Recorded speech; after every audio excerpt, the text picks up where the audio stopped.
हाँ जी, तो नमस्कार सभी को। कैसे हो सारे? होगा सब बढ़िया हो गया, स्वस्थ हो गया, मस्त अच्छे से चल रही है आप सभी की तैयारी। तो अभी अपना टॉपिक चल रहा था जंतु ऊतक, जिसमें हमने 2 प्रकार पढ़ लिए थे। आज है तीसरा प्रकार, उसके बारे में हम चर्चा करेंगे। ठीक है, तो इसके अलावा भी 2-3 इन्फॉर्मेशन है, उसकी मैं अलग से वीडियो बनाऊंगा, तो वो भी आप जरूर देखें, आपके लिए बहुत इंपॉर्टेंट रहने वाली है। तो सरप्राइज की समझ लो आपके लिए। चलिए करते हैं शुरू। अगला ऊतक है अपना पेशी ऊतक। पेशी ऊतक, तो जो ये ऊतक जो होता है पहले में, जो मांसपेशियों से संबंधित होता है, इससे मांसपेशियों से संबंधित। अब मांसपेशियां हमारे शरीर में बहुत जगह पाई जाती है, ठीक है, तो उस प्रकार से ये ऊतक संबंधित होता है। चलिए, यह ऊतक होता है प्रजनन में गति के लिए आवश्यक होता है। प्रजनन का मतलब होता है चलना, ठीक है, चलना, इधर से उधर जाना, या चीजों का इधर से उधर जाना, तो उसमें ये जरूरी होता है। अब चीजों का इधर से उधर जाना, जैसे हमारे हृदय का संबंध, प्रचलन से हृदय। हृदय का काम क्या होता है? रक्त को पंप करना। तो रक्त को पंप करता है तो हृदय सिकुड़ता है, फैलता है, सिकुड़ता है, फैलता है, मतलब इस प्रकार से वो एक बंद मुट्ठी की तरह कार्य करता है। तो उसमें जो पेशियां पाई जाती हैं वो पेशी ऊतक होता है। उसके बाद फिर गति के लिए मूवमेंट, हमारी बॉडी में जो मूवमेंट होती है, जैसे स्ट्रेचेबल आप कह सकते हो ना। अब जैसे मैं ऐसे झुक रहा हूँ, ऐसे हो रहा हूँ, ऐसे हो रहा हूँ, ऐसे पीछे की हो रहा हूँ, तो ये काम कौन कर रहा है? ये पेशियों के द्वारा ही कंट्रोल होता है ये सारा सिस्टम। तो प्रजनन में गति के लिए जो ऊतक जिम्मेदार होते हैं, या ये जो ऊतक आवश्यक होते हैं, पेशी प्रजनन में गति के लिए जो आवश्यक ऊतक होते हैं, उन्हें क्या बोलते हैं? पेशी। ठीक है, ये पेशी कोशिकाओं से बनते हैं। किससे बनते हैं? पेशी कोशिकाओं। आपको पता है कोशिकाओं का समूह क्या होता है? ऊतक ही होता है। तो इसमें जो कोशिकाएं होती हैं कौन सी होती हैं? पेशी कोशिकाएं। कैसी होती हैं? पेशी कोशिकाएं। ये कोशिकाएं लंबी होती हैं। लंबी का मतलब ये इस प्रकार से लंबी होती हैं, ठीक है। अंदर पाए जाने वाला द्रव्य कहलाता है सारकोप्लाज्म। अब इसके अंदर द्रव्य भी पाया जाएगा लिक्विड फॉर्म में, जिसे क्या बोलते हैं? कोशिका द्रव्य। तो इस कोशिका द्रव्य का नाम होता है, ये आपको याद रखना है, सारकोप्लाज्म। क्या नाम होता है? सारकोप्लाज्म। ये क्वेश्चन आपके लिए इंपॉर्टेंट बन सकता है। पेशी ऊतक, पेशी कोशिकाओं में जो पाया जाने वाला कोशिका द्रव्य होता है, या जो पाया जाने वाला द्रव्य पदार्थ होता है, उसे क्या बोलते हैं? सारकोप्लाज्म बोलते हैं। क्या बोलते हैं? सारकोप्लाज्म बोलते हैं। चलो, इतनी बात आपको ये हो गई। अब सारकोप्लाज्म है, कोशिका द्रव्य है, तो इसमें केंद्र क्या होता है? अस्तित्व, यानी कि इसमें केंद्र पाया जाता है। तो केंद्र पाया जाता है तो सीधी सी बात है, विकसित कोशिका है। अब ये ये ऊतक होता है 3 प्रकार। तो पेशी कोशिकाओं की आपको 2 बात ध्यान में रखनी है कि इसमें केंद्र उपस्थित होता है और इसके कोशिका द्रव्य को क्या बोलते हैं? सारकोप्लाज्म। बस इतनी बातें ध्यान में रखनी। चलो, ऊतक होते हैं ये 3 प्रकार के। कितने प्रकार के होते हैं, या कितने प्रकार की पेशी होती हैं? तो ये 3 प्रकार की पेशी होती है। पहला होता है अरेखित पेशी, रेखित पेशी और हृदय पेशी। देख लो, अरेखित पेशी,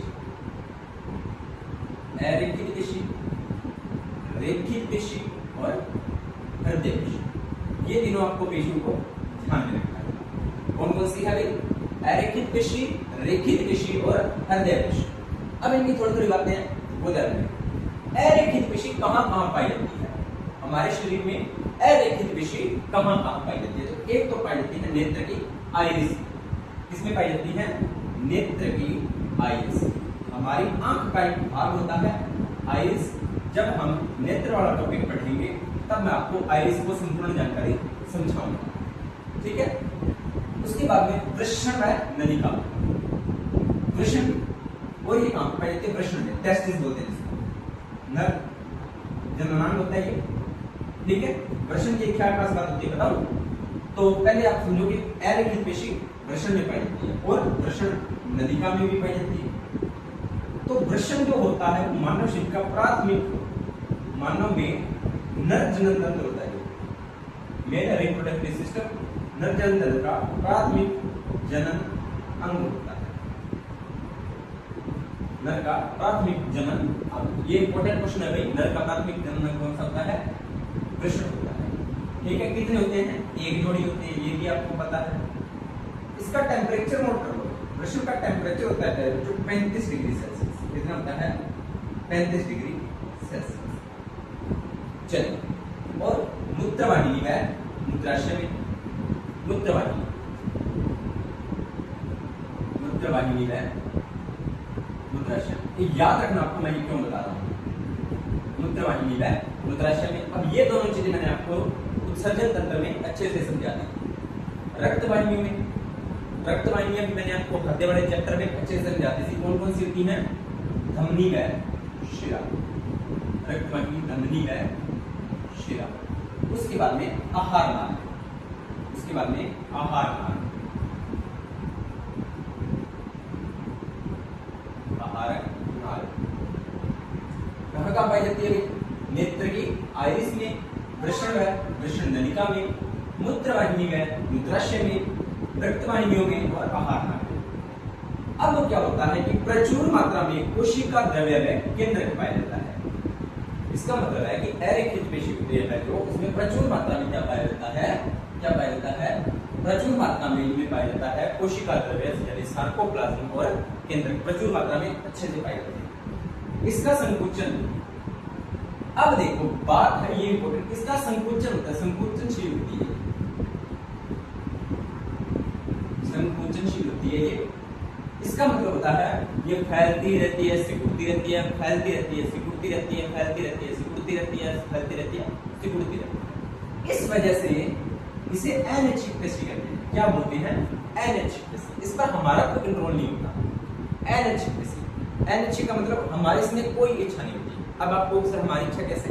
जैसे आप अपनी पलक झपकाना रोक सकते हो। जब आपकी पलक झपकती है तो आप उसको रोक सकते हो?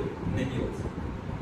उसकी बात में देखें वृषण है वृषण नलिका, ये भी जब फैलती सिकुड़ती है तो उसको भी आप नहीं रोक सकते। मूत्रवाहिनी में भी रक्त आता जाता रहता है, रक्त आता है रक्त जाता है ना किडनी में, तो क्या आप उसको कंट्रोल कर सकते हो? नहीं कर सकते। यूरिन ब्लैडर होता है, कई बार क्या होता है हम इमरजेंसी में होते हैं तो हम यूरिन का निष्कासन नहीं कर पाते, तो वहां पर भी वो फैलते रहते हैं। क्या आप उसको कंट्रोल कर सकते हो? नहीं कर सकते, क्योंकि वो फैल रही है, धीरे धीरे यूरिन ब्लैडर बड़ा हो रहा है। ठीक है, एक टाइम के बाद में वो भी कैपेसिटी, उसकी एक कैपेसिटी होती है, उसके बाद में वो मैं आपको सारा सर्जन में समझा चुका हूँ। तो ये चीजें जो हमारे इसमें जो गतिविधियां होती है जो हमारे कंट्रोल में नहीं होती, उसके बाद में देखो तो रक्तवाहिनियों में धमनी और शिराएं जब गति करता है, धमनी और शिराओं में जब रक्त गति करता है तो उसमें भी फैलना सिकुड़ना लगा रहता है, तो वो हमारे कंट्रोल में नहीं है। आहार नाल में जब हम भोजन ग्रहण करते हैं, हमारी आहार नाल में भोजन जाता है तो हम भोजन को ऐसे निगलते हैं तो वो भी फैलती सिकुड़ती है। कभी महसूस करना इस चीज को, तो क्या वो हमारे कंट्रोल में होती है? नहीं होती। इसलिए इस प्रकार की पेशी को बोला जाता है अनैच्छिक पेशी। अरेखित पेशी, अनैच्छिक पेशी। आहार नाल में भोजन किसी पेशी के द्वारा होता है, यानी कि आहार नाल में जो भोजन होता है वो किसी के द्वारा होता है। ठीक है, चलिए ये इतनी बात है, इसमें कोई लंबी चौड़ी है नहीं कहानी समझाने में। उसके बाद है रेखित पेशी। यह है जंतु के कंकाल से संबंध रखती है। मतलब अरेखित पेशी की क्या खास बात है? ये कंकाल से संबंधित होती है, इनमें ऐच्छिक गति होती है, इनमें गति ऐच्छिक होती है। ऐच्छिक का मतलब जैसे मेरा ये हाथ है, मैं अपनी मर्जी से इसको हिला रहा हूँ, ठीक है, इधर उधर अपनी मर्जी से चल रहा हूँ, इधर जा रहा हूँ, इधर जा रहा हूँ, बॉडी को इधर ऐसे कर रहा हूँ, ऐसे कर रहा हूँ, पैर को ऊपर कर रहा हूँ, नीचे कर रहा हूँ, सिर को इधर कर रहा हूँ, उधर कर रहा हूँ। तो ये सारी जो कंकाल से जुड़ी होती है, रेखित पेशियां होती है जो कंकाल से जुड़ी होती है, और ये ऐच्छिक होती हैं। अब मेरा मन करेगा तो ही मैं खड़ा रहूंगा ना, जब नहीं मन करेगा तो मैं बैठ जाऊंगा, सो जाऊंगा, तो वो मेरे कंट्रोल में है। ठीक है, तो वो मेरी इच्छा होगी तभी होगा। अब जैसे मेरी इच्छा है कि मैं आपको नहीं पढ़ाना चाहता आज, सपोज दैट मैं सोना चाहता हूँ, मैं आराम से सो जाऊंगा, लेकिन मेरा मन करता है कि मेरा दिल ही ना धड़के, मेरे हृदय की गति रुक जाए, तो क्या वो मेरे कहने से रुक जाएगी? नहीं, वो तो जिसने रुकेगी उसने रुकी जाएगी ना, तो वो चीज होती है। ठीक है, चलिए आगे बात। अनेक बहुकेंद्रक तंतु द्वारा निर्मित होती है। इसमें क्या होता है? अनेक बहुकेंद्रक तंतु होते हैं। प्रत्येक तंतु का या कोशिका एक पतली झिल्ली द्वारा घिरी रहती है, जिसे सार्कोलेमा कहते हैं। जो रेखित पेशियां होती हैं उनकी कोशिकाएं होती हैं जो एक पतली झिल्ली द्वारा ढकी रहती है, इसे सार्कोलेमा कहते हैं। अंदर कोशिका द्रव्य होते हैं जिसे सार्कोप्लाज्म कहते हैं। इसमें अनेक मायोफाइब्रिल्स होते हैं। सार्कोप्लाज्म में अनेक मायोफाइब्रिल्स होते हैं। इसमें आपको इतना ही ध्यान रखना है कि ऊपर एक परत होती है उसे क्या बोलते हैं? सार्कोलेमा, रेखित पेशी, ऐच्छिक पेशी। बस अब आगे बात करते हैं रेखित पेशी की। यह शरीर के बाजू, पैर, गर्दन में पाई जाती है। अब इसका भाग तो शरीर के 50% भाग बनाती है। जो रेखित पेशी होती है, हमारे शरीर का जो कुल भाग होता है, हमारे शरीर का जो टोटल वेट होता है, उसका 50% रेखित पेशियां होती है। ये इंपॉर्टेंट लगा लेना कि हमारे शरीर का जितना भी वजन होता है उसका 50% रेखित पेशियां ही होती है। ठीक है, चलिए ये थोड़ी सी इंपॉर्टेंट रह रही है। यह तंत्रिका तंत्र द्वारा उत्तेजित होती है, यानी कि मस्तिष्क द्वारा कंट्रोल होती है। हमारे तंत्रिका तंत्र का जो पूरा सिस्टम होता है उसके द्वारा ये निर्मित होती है और उसके द्वारा ये कंट्रोल होती है। चलिए स्क्रीनशॉट लीजिए इसका।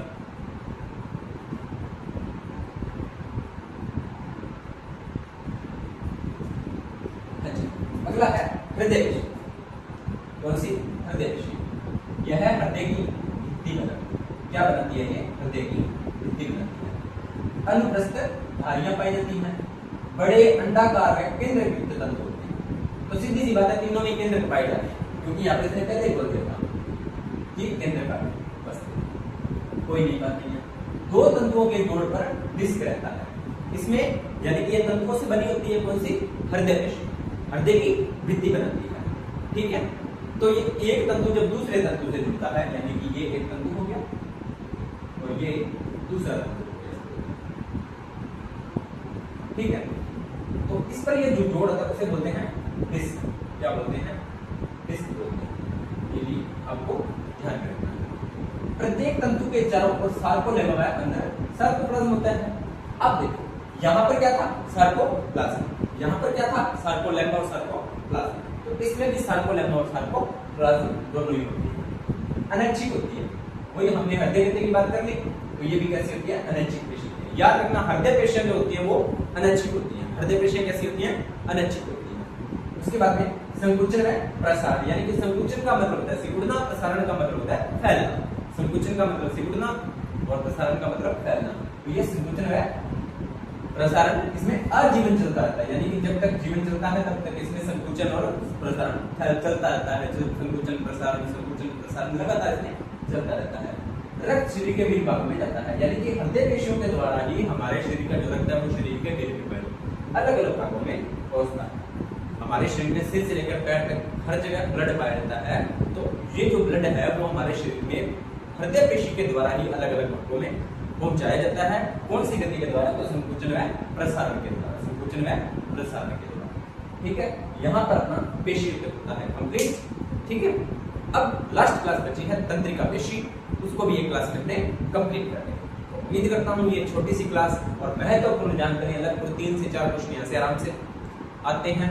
ठीक है, तो अच्छे से करना इसको, और फिर भी अगर आपको कोई चीज नहीं समझ आई कमेंट सेक्शन में डाल देना। उम्मीद करता हूँ आपको जानकारी अच्छी लगी होगी। अगर जानकारी अच्छी लगी हो वीडियो को लाइक करना, शेयर करना, कमेंट करना और चैनल को सब्सक्राइब करना। मिलते हैं नेक्स्ट वीडियो के अंदर, तब तक आप सभी का